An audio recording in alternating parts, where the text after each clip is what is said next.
आप लोग welcome to my channel for class 12 business studies और financial marketing management videos. Subscribe my channel and hit the bell icon. Hello everyone, कैसे हैं आप लोग। आज हम लोग क्लास 12 का फाइनेंशियल मार्केट मैनेजमेंट का चैप्टर नंबर 6 कंप्लीट करेंगे। बहुत छोटा सा चैप्टर है बट एग्जाम के लिहाज से बहुत इंपॉर्टेंट है। तो let's begin the lecture.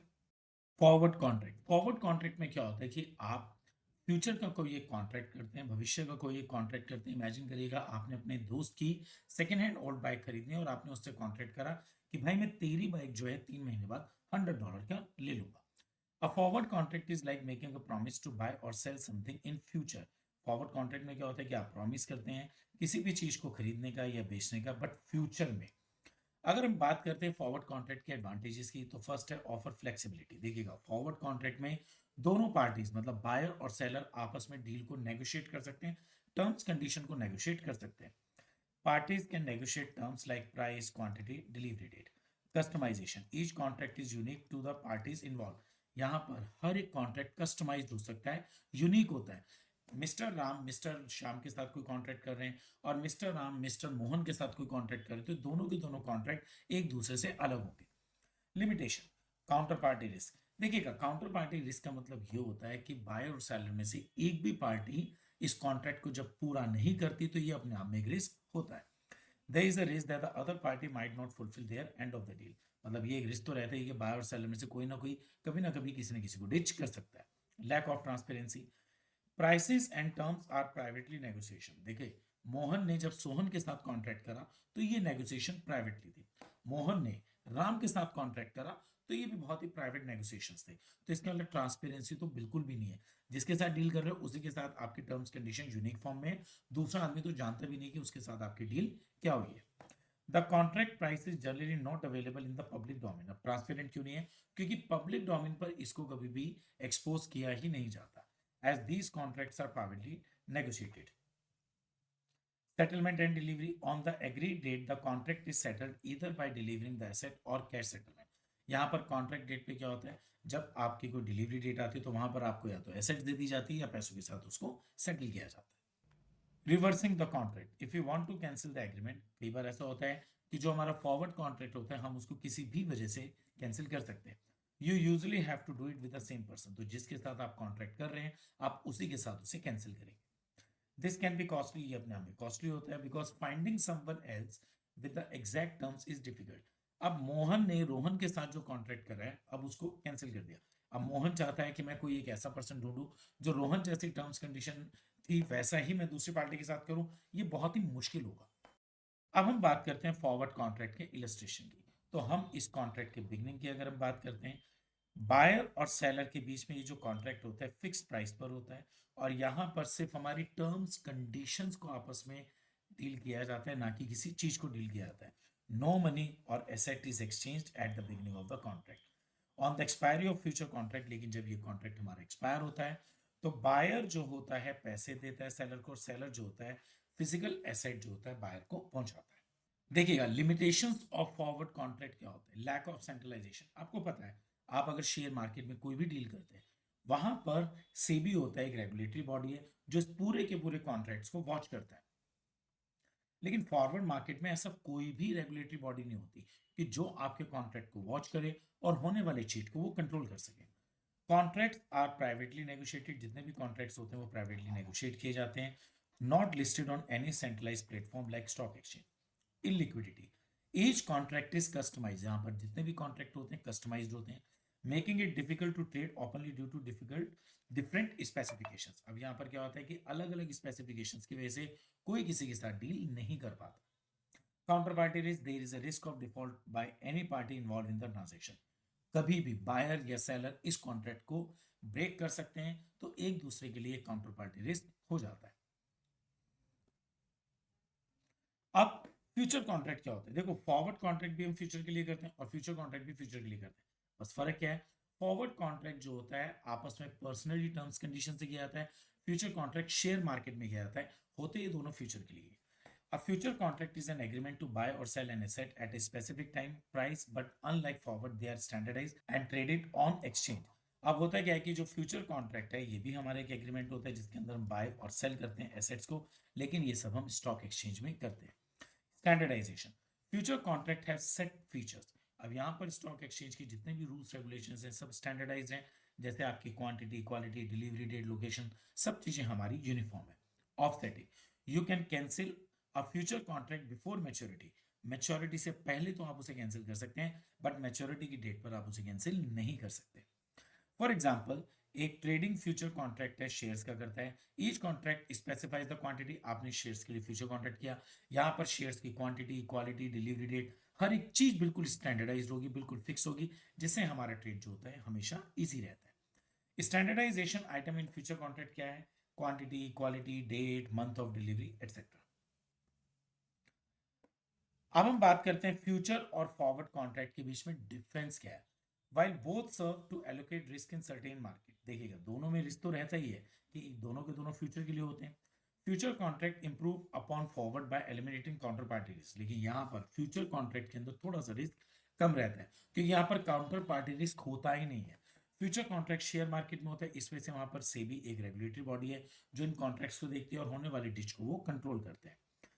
In summary, while forward contract offer flexibility but come with the risk. Forward contract में फ्लेक्सिबिलिटी है, हर पार्टी अपने हिसाब से कॉन्ट्रैक्ट को नेगोशिएट करती है, लेकिन इसमें रिस्क है। Future contract provide standardise solution, जबकि फ्यूचर कॉन्ट्रैक्ट में सब चीजें बिल्कुल स्टैंडर्डाइज हैं। रिड्यूस रिस्क, वहां पर रिस्क कम है, लेकिन यहां पर आप अपने हिसाब से चीजों को नेगोशिएट नहीं कर सकते। फ्यूचर हमेशा ऑर्गेनाइज्ड एक्सचेंज के अंदर डील होता है, स्टैंडर्डाइज होता है, मोर लिक्विड होता है, ज्यादा मार्जिन पेमेंट्स की जरूरत होती है और डेली सेटलमेंट किया जाता है, लोअर काउंटर पार्टी रिस्क होता है। जबकि फॉरवर्ड का जो नेचर है वो ओटीसी है, कस्टमाइज कॉन्ट्रैक्ट होते हैं, हर कॉन्ट्रैक्ट आपस में एक दूसरे के साथ कस्टमाइज किया जा सकता है, लेस लिक्विड होता है, मार्जिन की जरूरत नहीं होती, सेटलमेंट हैपन होता है हमेशा एंड ऑफ द टाइम पर, और ये इसमें हायर काउंटर पार्टी रिस्क रखता है।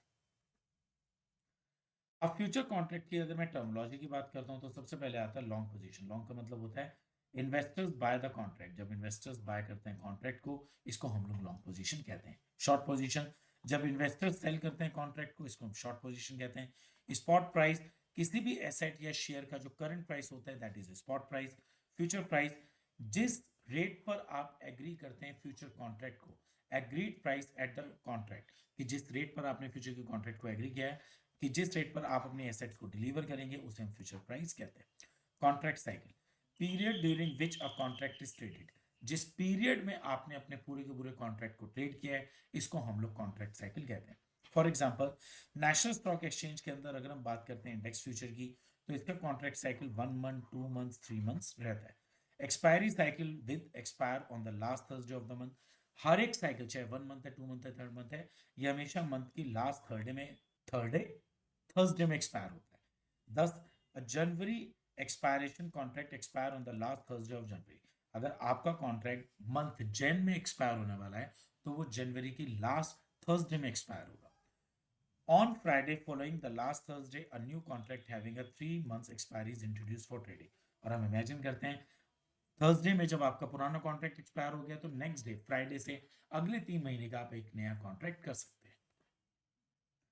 एक्सपायरी डेट, जिस डेट पर आपका कॉन्ट्रैक्ट सेटल होता है। Contract size, amount of asset, आपने कितने पैसों का कॉन्ट्रैक्ट करा है, that is known as contract size. कितने पैसों की एसेट आपको डिलीवरी होगी और कितने पैसे आप इस कॉन्ट्रैक्ट के देंगे, that is contract size. Basis, हम लोग फ्यूचर और स्पॉट प्राइस का जो डिफरेंस लेते हैं that is known as basis. Cost of carry, storage cost plus interest, देखिएगा आपने कभी भी कोई भी शेयर्स लिए हैं प्लस आपने उसके ऊपर जो इंटरेस्ट वगैरह पेमेंट दिया है, क्योंकि आपने शेयर्स का पेमेंट जो उधार लिया था, और इसके अलावा आपका हमेशा एसेट की इनकम को माइनस करते हैं। तो cost plus interest minus asset income, that is cost of carry.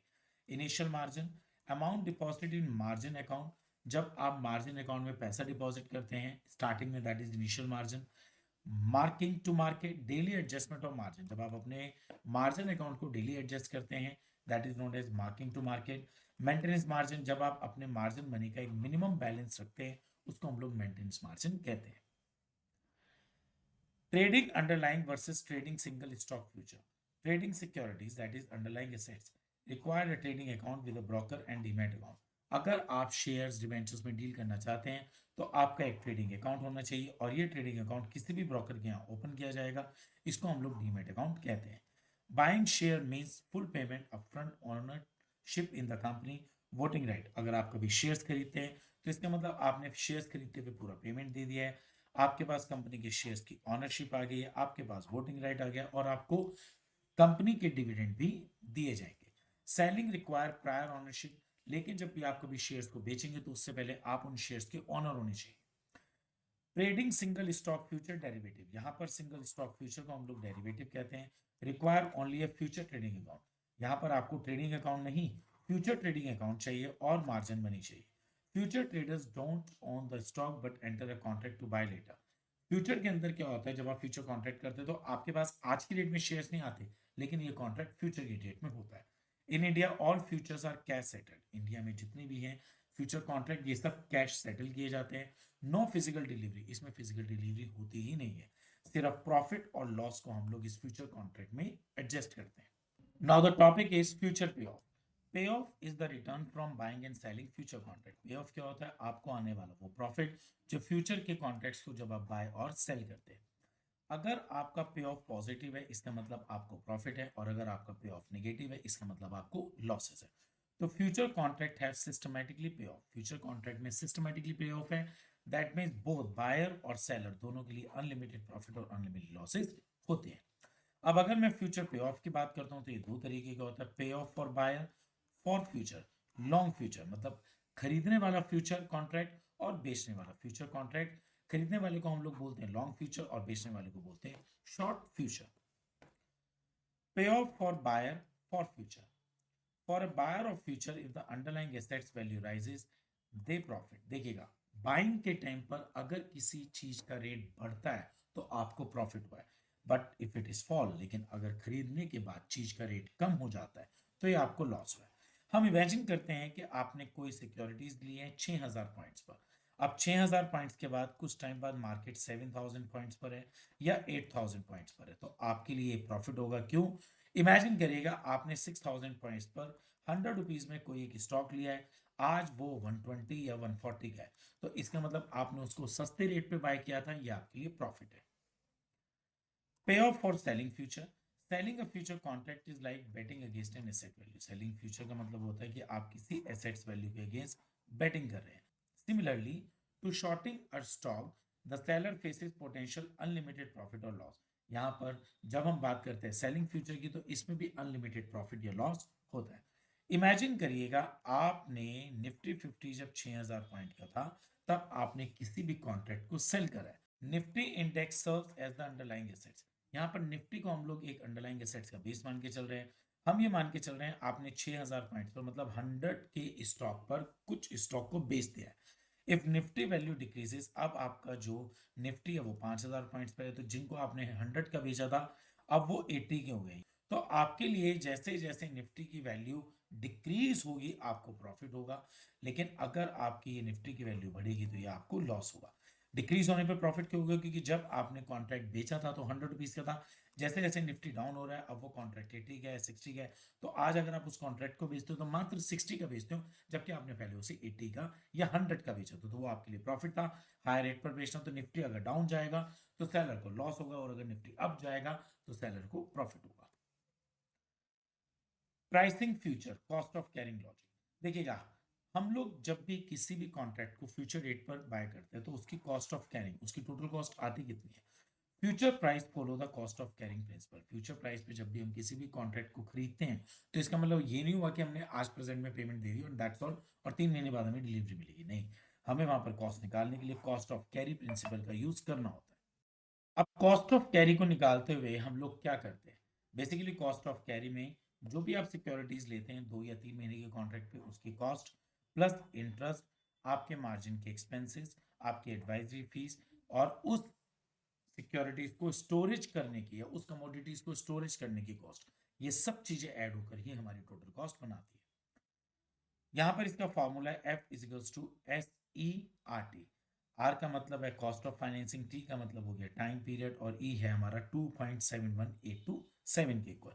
हम इमेजिन करते हैं कि आप कुछ सिक्योरिटीज खरीद रहे हैं जिसका आज स्पॉट मार्केट में मतलब करंट प्राइस जो है 1150 है। आप इसमें पैसा इन्वेस्ट कर रहे हैं और जो भी पैसा आप इन्वेस्ट कर रहे हैं उसके ऊपर 11% का इन्वेस्टेड रेट है।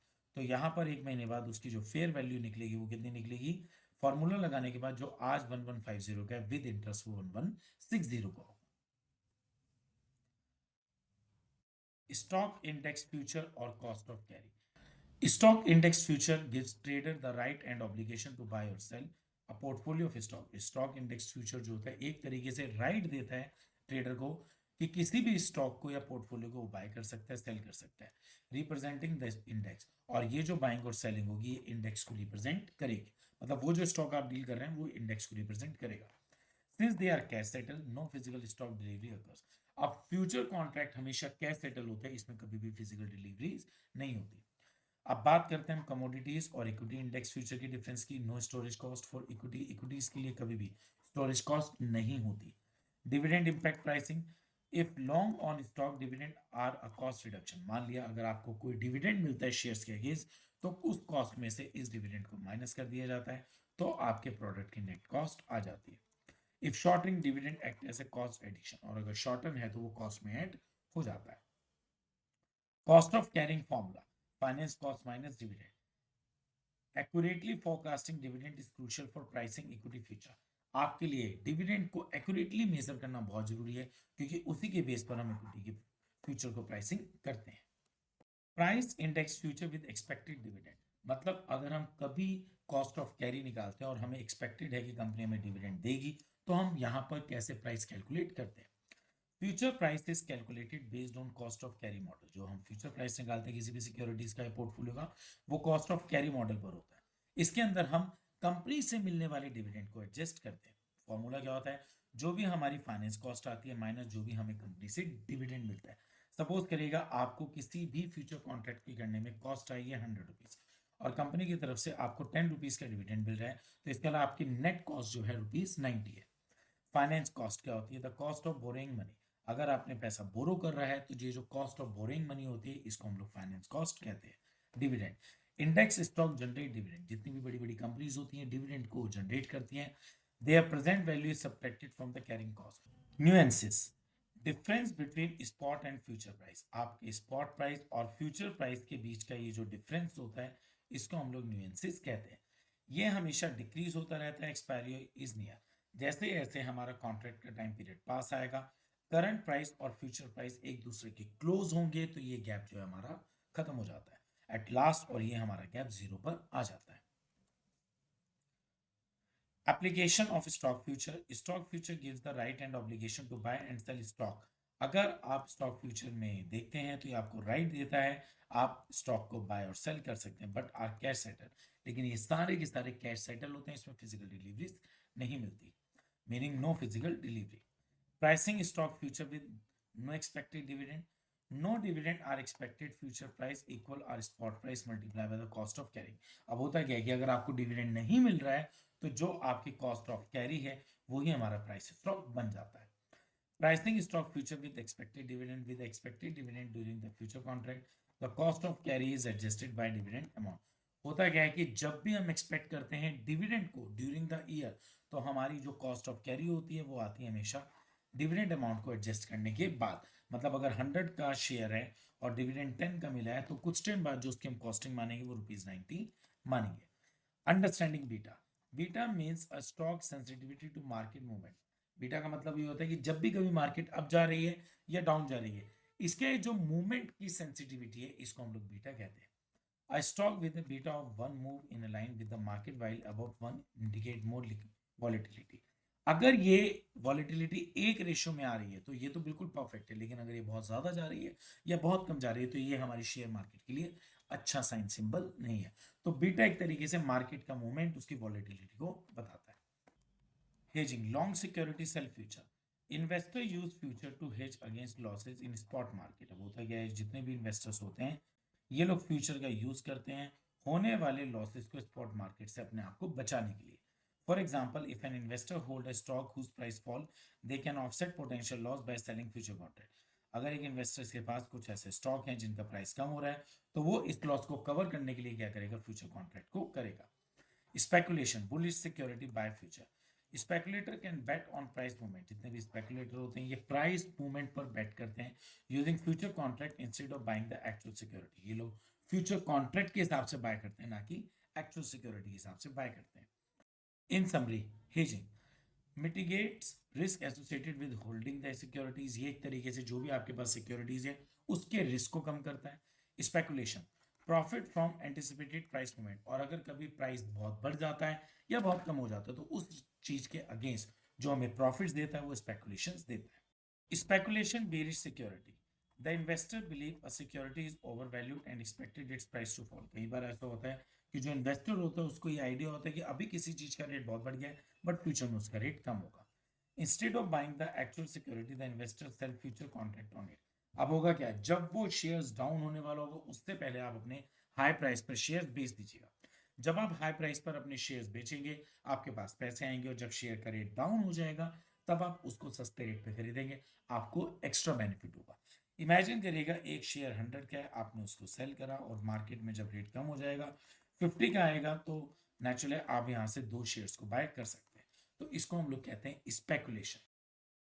How it works, if the security price drop, अगर सिक्योरिटी प्राइस ड्रॉप हो जाता है तो हमारे जो फ्यूचर प्राइस होते हैं उसके बेस पर इन्वेस्टर्स प्रॉफिट कौन करता है। Now the topic is over price future, मतलब अगर कभी फ्यूचर में प्राइस ज्यादा हो जाता है किसी पोर्टफोलियो का या स्टॉक का तो हम कैसे पैसा कमाते हैं। When future price are too high as compared to the spot price, कई बार क्या होता है कि करंट प्राइस के कंपेरेटिवली फ्यूचर का प्राइस ज्यादा हो जाता है, तो हम लोग इस सिचुएशन में पैसे कैसे कमाते हैं। हम इमेजिन करते हैं कि आज हमारा करंट प्राइस जो है वो है 1000 रुपीज का और फ्यूचर में 1025 उसी पोर्टफोलियो या उसी स्टॉक का होने वाला है। आपने क्या किया है, आज 1000 का बाय किया है और फ्यूचर में 1025 का कॉन्ट्रैक्ट भी ले लिया है सेल करने का। मतलब आपको उम्मीद है कि 1025 का फ्यूचर में बिक जाएगा, तो आपने आज 1000 का लेके 1025 का बेचने फ्यूचर में लगा दिया है। होता यह है कि आपका फ्यूचर में प्राइस जो पहुंचता है 1015 पहुंचता है, तो 1000 वाले के 1015 हो गए, आपको 15 रुपए का क्या हुआ है, प्रॉफिट। आपने क्या किया है, 1015 में दोबारा से इसको लेकर सेटल करा है 1025 में और आपको 10 रुपीज का अगेन प्रॉफिट हुआ है। तो टोटल 15 का एक प्रॉफिट है, 10 का एक प्रॉफिट है, आपको टोटल 25 का प्रॉफिट हुआ है। अगर आपने 1000 रुपीज बोरो करे थे तो बोरो को रीपे करने के बाद आपको नेट प्रॉफिट 25 का हो जाता है। अंडर प्राइस फ्यूचर, जब कभी फ्यूचर प्राइस हमारे करंट प्राइस से कम होता है तो ट्रेडर किस तरीके से प्रॉफिट अर्न करते हैं। आज किसी सिक्योरिटी का प्राइस 1000 है और फ्यूचर में 965 का अंडर प्राइसिंग होने वाली एक इसका फ्यूचर कॉन्ट्रैक्ट है। हुआ क्या, 1000 रुपीज का हमने आज सेल करा और फ्यूचर में 965 का हमने उसका बाय कॉन्ट्रैक्ट डाला है, लेकिन फ्यूचर में 975 उसका स्पॉट प्राइस हुआ है। तो अगर आप देखिएगा आपने क्या किया, 1000 का बेचा और 975 का बाय करा है फ्यूचर में, तो सेम सिक्योरिटी पे आपको 25 का प्रॉफिट हुआ है। अब आपने फ्यूचर में तो डाल रखा था कि 965 का बाय होगा, आपने क्या किया, उसको 965 के बाय पर लिया और 975 के रेट पर सेल कर दिया। 10 रुपीज का आपको यहाँ पर प्रॉफिट हुआ है। तो टोटल 25 का यहाँ प्रॉफिट हुआ है, 10 का इस जगह है, तो आपको 35 रुपीज का प्रॉफिट हुआ है। What is hedging, hedging is like insurance for your investment. Hedging अपने आप में एक इंश्योरेंस है जो भी आप इन्वेस्टमेंट्स करते हैं। ये हेल्प करता है आपको रिस्क को रिड्यूस करने में और फ्यूचर मार्केट को बैलेंसिंग करने में। अगर मैं बात करता हूँ रिस्क, तो रिस्क हमारे दो तरीके के होते हैं, अनसिस्टमैटिक और systematic risk. Unsystematic risk, this is the risk related to the specific company industry like change in the government policy affecting steel prices।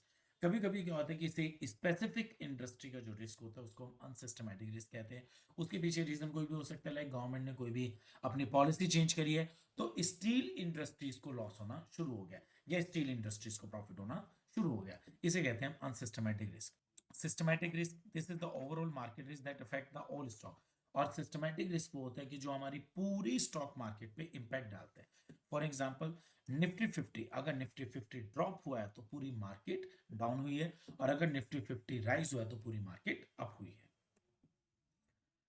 Call option, call option का मतलब क्या होता है, allow the holder to buy the asset. जब आप किसी को assets को बाय करने के लिए परमिट करते हैं, that is call option. Put option, give the holder the right to sell. जब होल्डर के पास ये राइट होता है कि वो अपनी एसेट को सेल कर सके, इसे हम पुट ऑप्शन कहते हैं। Holder of the option, the buyer who pays the premium for the right of exercise the option. जब कभी भी कोई बायर जो होता है प्रीमियम पे करता है अपने राइट्स को लेने के लिए, उसे होल्डर ऑफ द ऑप्शन कहते हैं। Writer of the option, the seller who receive the premium and may be oblige to buy और सेल। जब सेलर के पास प्रीमियम आता है और वो ऑब्लाइज होता है सिक्योरिटीज को बेचने के लिए, उसे हम राइटर ऑफ द ऑप्शन कहते हैं। ऑप्शन प्राइस या premium, the amount the buyer pay the seller for the option, you pay ₹200 for the call option on a company A. मतलब जब भी कभी वो बायर जो होता है जितना पैसा सेलर को पे करता है उसको हम लोग ऑप्शन प्राइस कहते हैं।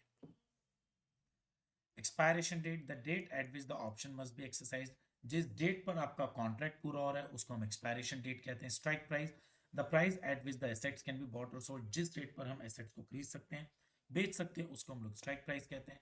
American option can be exercised any time before the expiration date, आपने एक फ्यूचर कॉन्ट्रैक्ट करा है लेकिन अगर आपने उसमें अमेरिकन ऑप्शन रखा है तो नेचुरली आप उसे फ्यूचर की कॉन्ट्रैक्ट डेट से पहले भी उसको एक्सरसाइज कर सकते हैं, उसको हम अमेरिकन ऑप्शन बोलते हैं। European option can only be exercise on the expiration date, आपने जिस डेट का कॉन्ट्रैक्ट लिया है आपको उसी डेट पर उसको मैच्योर करना होगा, इसको हम कहते हैं यूरोपियन ऑप्शन। यूरोपियन ऑप्शन में आप कॉन्ट्रैक्ट की मैच्योरिटी डेट से पहले कोई भी मैच्योरिटी नहीं कर सकते हैं, आप अमेरिकन ऑप्शन में ही मैच्योरिटी से पहले मैच्योर कर सकते हैं। Index option, option with the index as per the underlying assets, you buy an option based on the S&P 500 index। Stock option, option based on individual stock option, जब आप किसी एक इंडिविजुअल स्टॉक का लेते हैं। इन the money option, option with immediate positive value if exercise, you call option with strike price 60 for stock currently trading 70, आपने एक share 60 वाला इस टाइम 70 में हो रहा है, that is known as in the money option, जिसमें आपको इमीडिएट पॉजिटिव रिटर्न्स मिल रही है। At the money option, option with no immediate value of exercise, अगर आपको इमीडिएट कोई भी पॉजिटिव रिजल्ट्स नहीं मिलते, मतलब आपका स्टॉक 50 का और इस टाइम मार्केट में भी वो 50 का ही है। Out of the money option, option with the no immediate value of exercise, मतलब आपका एक स्टॉक 40 का है और इस टाइम उसका मार्केट रेट 30 का है, तो इसका आपको लॉस हो रहा है, इसको हम लोग बोलते हैं out of the money option. Intrinsic value, the immediate value of the option if exercise, जिस रेट पर आप अपने कॉन्ट्रैक्ट को एक्सरसाइज कर रहे हैं। Time value, the difference between the option premium और इंट्रिंसिक वैल्यू, सपोज करिए एक आपका इस टाइम जो स्टॉक है वो 15 का है जबकि उसकी जो इंट्रिंसिक वैल्यू है ₹10 है, तो ये जो बीच का ₹5 है ये हमारा टाइम वैल्यू है। फ्यूचर एंड ऑप्शन, फ्यूचर की अगर मैं बात करता हूँ पेमेंट्स की, नो अपफ्रंट पेमेंट, फ्यूचर में हम कभी भी अपफ्रंट पेमेंट नहीं देते हैं, फुल पेमेंट यहाँ पर दी जाती है। रिस्क, अनलिमिटेड रिस्क होता है फ्यूचर में जबकि ऑप्शन में लिमिटेड लॉस होते हैं। Obligation, obligates the trader to fulfil the terms of the contract, यहाँ पर जो ट्रेडर होता है वही सारी कॉन्ट्रैक्ट्स की टर्म्स को फुलफिल करता है, और जबकि ऑप्शन के अंदर provides the right but not the obligation, rights होते हैं लेकिन ऑब्लिगेशन नहीं होते। Profit potential, potential for unlimited profit, future में अनलिमिटेड प्रॉफिट का पोटेंशियल होता है जबकि यहाँ पर ऑप्शन में लिमिटेड प्रॉफिट का पोटेंशियल होता है। Potential for loss if market price move unfavourable, future में लॉस तब होगा जब मार्केट प्राइस जो है अनफेवरेबल मूव करता है।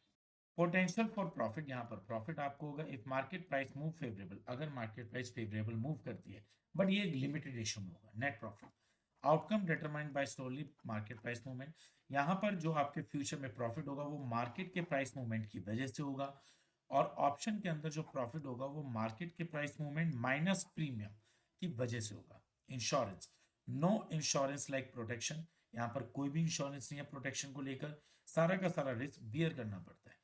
Buying insurance limited downside risk, यहाँ पर आप इंश्योरेंस को बाय कर सकते हैं और अपने रिस्क को डाउनसाइड कर सकते हैं। Comparison between future and option, exchange में ट्रेड होता है फ्यूचर और ऑप्शन भी हमारा एक्सचेंज में ही ट्रेड होता है। Exchange define the product, future का प्रोडक्ट एक्सचेंज डिफाइन करता है, ऑप्शन का प्रोडक्ट भी एक्सचेंज ही डिफाइन करता है। फ्यूचर का प्राइस जीरो हो सकता है, स्ट्राइक प्राइस मूवमेंट के ऊपर बेस्ड होता है, यहाँ पर ऑप्शन का स्ट्राइक प्राइस हमेशा फिक्स होता है, प्राइस भी मूव करता है। फ्यूचर में प्राइसिंग जीरो हो सकती है जबकि ऑप्शन में प्राइसिंग हमेशा पॉजिटिव रहती है। यहाँ पर लीनियर पे ऑफ है फ्यूचर में जबकि ऑप्शन में नॉन लीनियर पे ऑफ है। बोथ लॉन्ग एंड शॉर्ट हमेशा रिस्क में रहते हैं फ्यूचर में, जबकि यहाँ पर शॉर्ट मतलब सैलरी हमेशा रिस्क में रहता है ऑप्शन में। सो फाइनली हमारा चैप्टर नंबर 6 बहुत इजीली कवर हुआ है, बहुत छोटा सा चैप्टर है, एग्जाम के लिहाज से बहुत इंपॉर्टेंट है। आप आज का यूथ है, यूट्यूब से पढ़ना जानते हो और फुल मार्क्स लेना जानते हैं। So all the best for your exam, thank you.